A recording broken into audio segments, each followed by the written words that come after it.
So we are going to transition to agenda item 17.1, which is W.H.O reform. Dustin from Interest of Justice will speak. He will also speak about agenda item 23, audit and oversight matters, and agenda item 24, collaboration within the United Nations system and with other intergovernmental organizations. After that, we are transitioning to agenda item 25.1, which is progress reports. Again, if anyone registered under pillar 2H, you will fall under this category.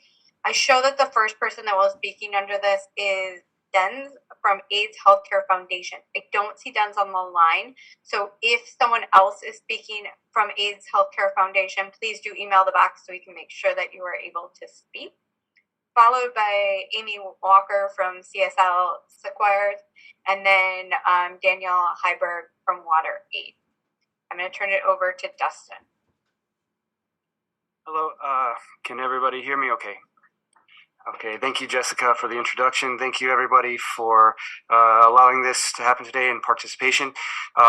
First, Interest of Justice, Free Speech Association, Stop Agenda 2030 Institute, and the Health Rights Association would like to give a friendly thank you for accepting our RSVP on such late notice. So according to the item 17.1 on WHO reform, it is very obvious that the World Health Organization is needing reforming and dysfunctional. However, it is also very obvious that there are structural defects which are inherent to make up of the WHO, which make nearly impossible to reform the WHO. How can the WHO be reformed when they claim the sovereignty in which you have to go through their own remedy system, which has been non-responsive to us, such as our claim 881786000902 and also our claim 6373278542202, which is non-responsive. The WHO even made rules that will allow for the confidentialities of crimes. It's set up in a way that do not have the reform because they choose to censor the whistleblowers, to control information, ignore facts proving the WHO pseudoscience is actually destroying the determinants of health. This is very dangerous for the U.S. to be so heavily reliant on the WHO, failing captured regulatory health oversight. We agree that the WHO does not need to reform, however, as WHO does need to reform. However, as a WHO recognized stakeholder, Interest of Justice in the pandemic preparedness and response, we appreciate if the HHS understands that even as a recognized stakeholder cannot get anything done within the WHO internal oversight system, despite having filed multiple charges since December. The people in which were hired at the WHO to serve are injured, vulnerable, and completely defenseless against the imbalance of power of the non-reformable and non-responsive World Health Organization.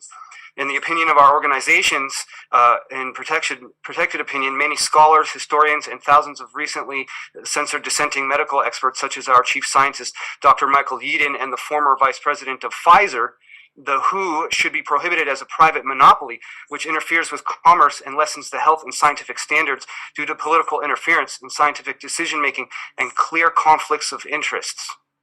HHS does not need to waste time in the WHI meetings hashing out how to reform the failing World Health Organization. It's too burdensome and a proposition of a waste of time and money. Far more important, its obligation that HHS has to uphold scientific integrity and accountability.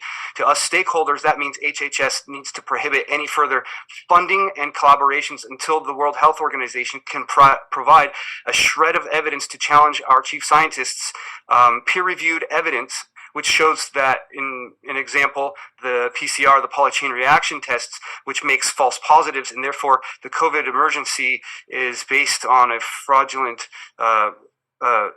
test. So the charges which are still unanswered by the WHO are very serious charges, and our unanswered charges of the WHO of fraud are backed by real science of the rigor HHS accepts, which show the entire declaration of emergency was in bad faith and in violation of the international law. HHS can't keep the relationship going with the WHO if the HHS wants to be in conformity with the law, science, and their ethical obligations to ensure science and accountability with their collaborators.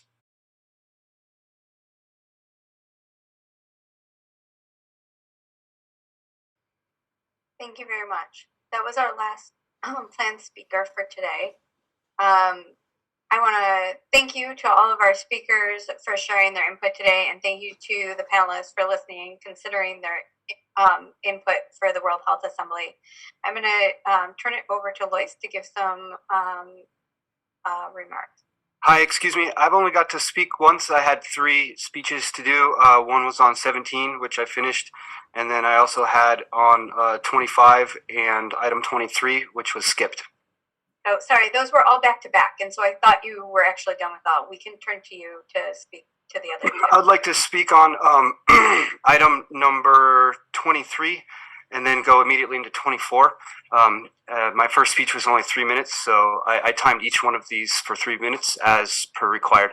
So Okay. thank you so much for this time to speak. So on the item 23, the audit and oversight matters. Interest of justice, would like to say that according to the United States Department of Health and Human Services policies and principles for assuring scientific integrity, the first paragraph, HHS, uses scientific information to support and inform policy and program decision making. Accordingly, scientific and scholarly information developed by the department or considered in departmental decision making must be of the highest quality and the result of rigorous scientific and scholarly processes. Most importantly, it must be trustworthy. So accordingly, maintaining the integrity of our scientific and technical activities is essential. The WHO's science is just not trustworthy at this point. And we repeat, the WHO is not trustworthy insofar as their technical recommendations for the COVID-19 and on. In reality, the majority of WHO recommendations are completely unscientific, and all of the WHO guidance says that they are not liable for damages from taking their scientific advice, which is a very big issue. So they are unscientific and unaccountable. When they say the WHO is untrustworthy to rely on for science, we are not exaggerating. Failing to respond to our serious charges to the Director General and the Chief Scientists, as well as against the organizations regarding the breach of duty under all of the ethics and research guidance, including the United Nations Procurement Standards of Conduct. These issues affect the invalidity of the relationship with the WHO at this point, where independent oversights and accountability is wholly illusory and false promise. And last time we spoke about the accountability and oversight and how they were not independent whatsoever. The U.S. injures U.S. citizens and the entire international community. So due to the lack of accountability, because there is no functional audit and oversight of the WHO, we believe that it is the best interest for the United States and all member states to immediately withdraw from them and disfund and not adopt any further negotiations towards the IHR amendments, Pandemic Treaty, Agenda 2030, SDGs, or the strategic dialogue otherwise. There hasn't been any substantiation whatsoever with these when confronted with peer-reviewed science. So at this point, the HHS is under an obligation to exit the WHO because they are not functional, as demonstrated by the lack of response to all of these charges. That is my finished statement for item 23 on audit and oversight matters, and I'm moving on to the third item, which we're speaking today on item 24. Collaboration within the United Nations systems and other intergovernmental organizations.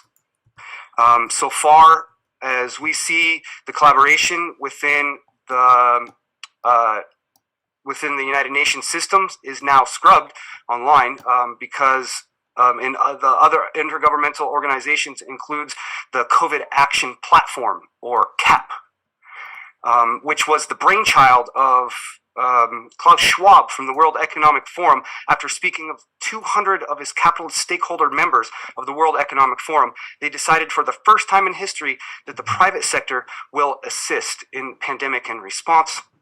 This collaboration within the United Nations system is now scrubbed online because really it was the worst idea in history. And you can't find this information. This collaboration within the United Nations system is a disastrous public-private monopoly that has proven to destroy economies and destroy lives based on intentionally horrible, unscientific WHO measures, which are recommendations without warranty and accountability. The UN collaborations caused HHS to be involved with the monopolized information and committing delicts under the United Nations directions and control.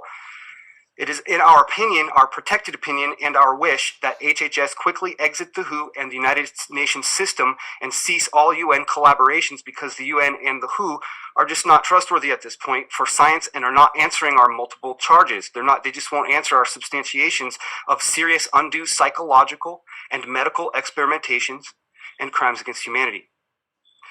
HHS could agree that their collaborators and partners are responsive to charges and disprove all charges or remedy the errors. The United Nations is above the law, and people widely feel the WHO is acting as our unaccountable overlords. Collaborations within the United Nations system is untenable and will be the downfall of our republic.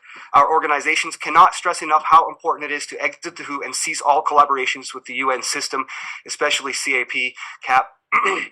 We will send a longer explanation before written comments deadline, and we thank you again for the time to speak, and we wish that we exit the WHO and stop wasting any money and any time debating unscientific agendas in the WHA until they're substantiated and proven in writing. And thank you so much for the time to speak today, and we hope that everybody has a beautiful day.